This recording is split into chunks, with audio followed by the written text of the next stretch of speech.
My boyfriend is driving me insane because he keeps hiding my stuff and then putting it back later, saying I must have just not seen it and that I'm causing unnecessary drama.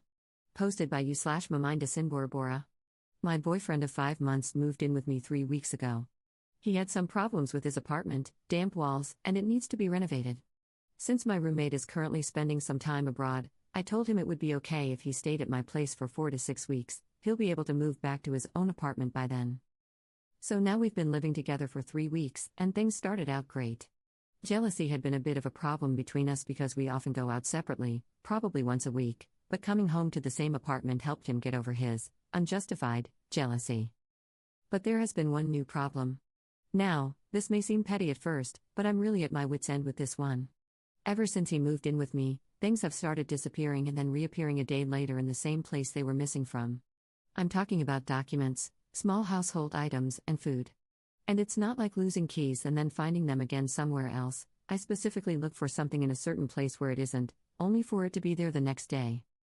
For example, I like to take a chocolate bar with me to work in the morning, and for that, I normally keep a pack of chocolate bars at home. Shortly after he moved in, I woke up to find all the chocolate was gone. I asked him about it, and he said he didn't know anything about it. I came home only to find the chocolate bars back in the cupboard. I asked him again, and he said he didn't know anything about it. Maybe you just didn't see them in the morning. We're talking about a large pack with about 12 chocolate bars, how could I not see that?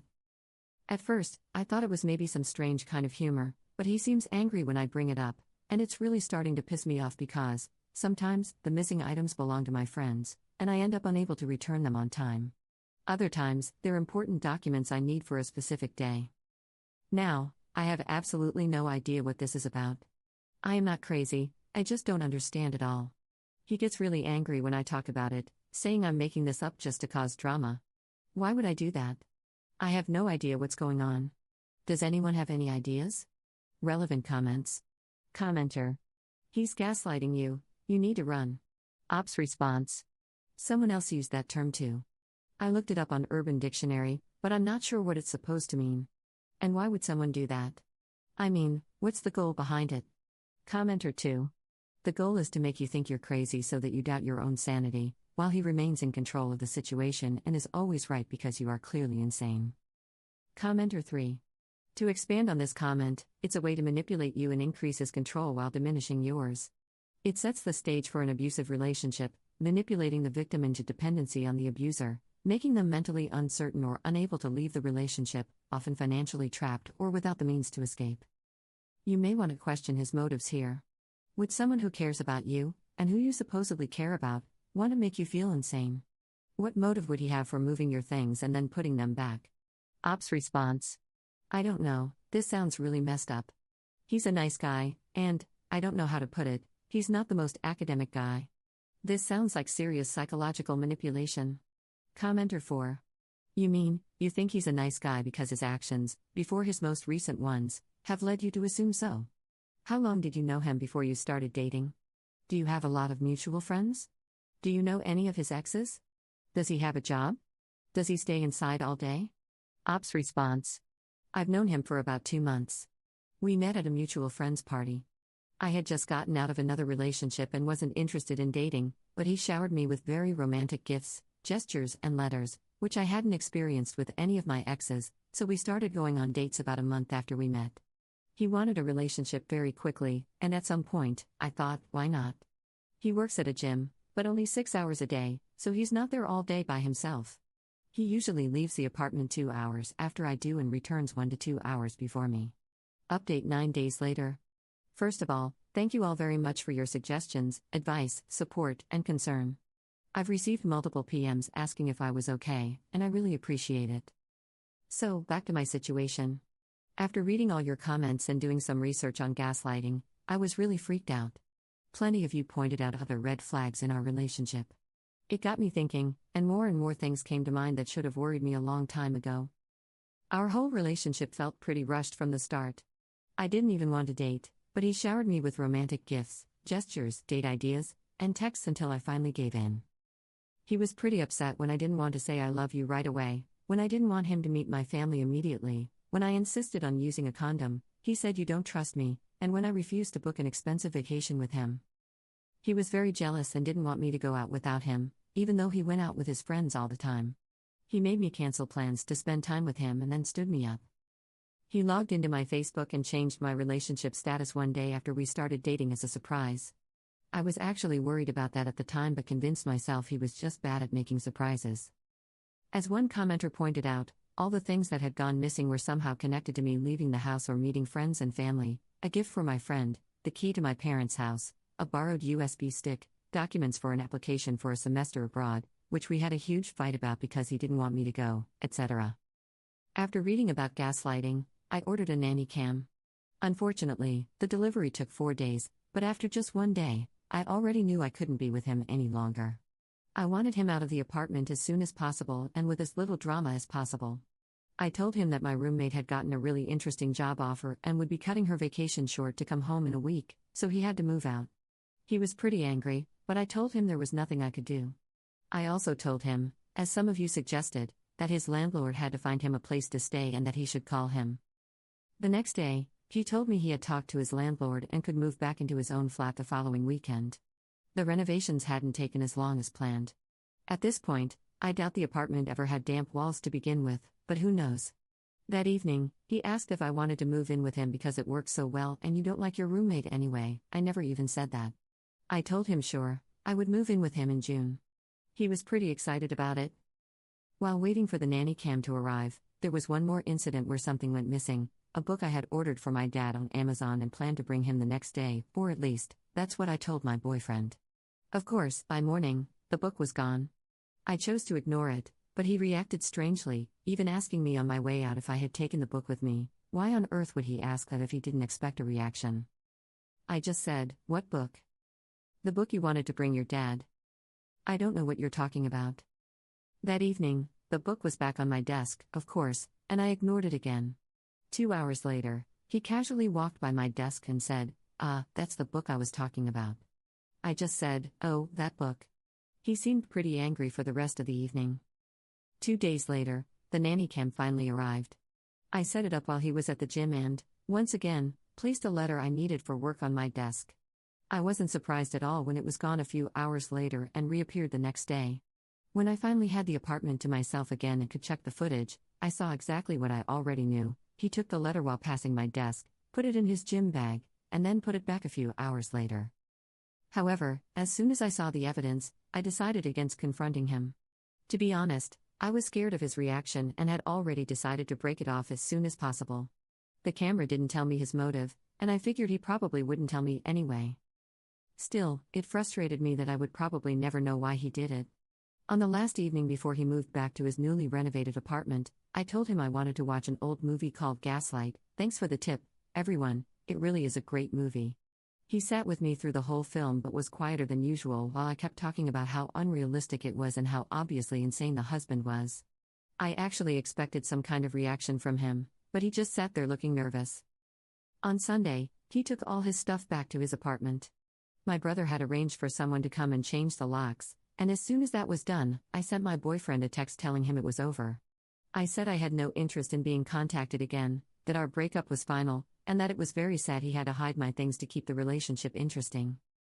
Since then, he's been calling me nonstop, but I haven't picked up and I won't. I know this isn't the most heroic or exciting ending. I could have confronted him with the video evidence, but instead, I cowardly broke up via text. However, I really didn't want to have a dramatic fight, I just wanted it to be over as quickly and smoothly as possible. If there's anything I've learned from this, it's not to rush into a relationship. For the past 7 years, I've jumped from one long-term relationship to the next, and I think it's time to stay single for a while and focus on my college classes. For now, I'm staying at my brother's for a couple of weeks, and I should probably change my phone number. I'm sorry I can't give you any insight into why he did it. It could have been kleptomania, a prank, or just him messing with my stuff because something about me frustrated him. I will probably never know. In all the texts he sent me, he just says he doesn't know what I'm talking about and that he never took my things. Relevant comments. Commenter. Breaking up with this psycho over text wasn't cowardly in this case, you did all the smart things. You busted him on video, got him out of the house, changed the locks, and then broke up with him. If anything, this is probably one of the smartest breakups I've ever seen. Ops response. Thank you for saying this. I was so freaked out, I just wanted him to leave quietly. Commenter 2. You said something very wise near the end of your post, that you needed to stop rushing into relationships and spend some time by yourself.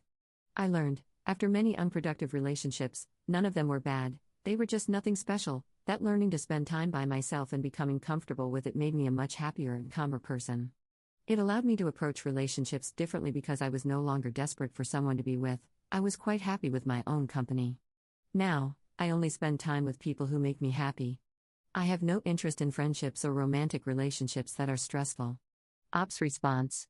Exactly, I had a long talk with my brother and his wife, and they reluctantly told me that most, if not all, of my ex-boyfriends were some kind of douches and that they always had the feeling they held me back. So, I guess it's really for the best to focus on myself for a while. Second update 2 months later. Final update, I'll try to keep it short this time. Unfortunately, my last update was locked, so I couldn't reply to every comment I would have liked to. In the past few weeks, I've gotten some messages asking if I'm okay/still alive, so I thought I'd write one more update. I'd love to give you an overall happy update, but unfortunately, the breakup didn't go as smoothly as I first thought it would. I never picked up when my ex called me and never responded to any of his countless messages, but I read most of them. There was a certain shift in his messages after about 4 days when he suddenly went from this, "I love you and miss you so much. I don't know what you think I have done, but I can assure you I didn't do anything wrong. Whoever told you that is a liar. Please give me another chance." To this, "You're such a whiny beach, no wonder you can't hold a relationship with anyone. I hate you, and there's no second chance for us, no matter how much you wish for that. For your own sake, pray to never run into me again." I blocked his number later that same week but had an overall bad feeling when some strange things started happening. Some friends of mine called to ask if I was okay, and they were all under the impression that I had broken up with him because I wanted to concentrate on my mental health. Twice, I arrived at work to find everyone surprised to see me because someone had called to say I wasn't feeling well enough to come in. When I asked who it was, they said he had claimed to be my doctor.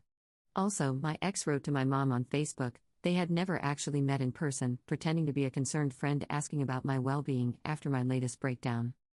It was very easy to clear some of that up, especially with my family, but it was harder to do so at work. After 3 weeks at my brother's, I decided to move back into my own apartment, which turned out to be a bad idea.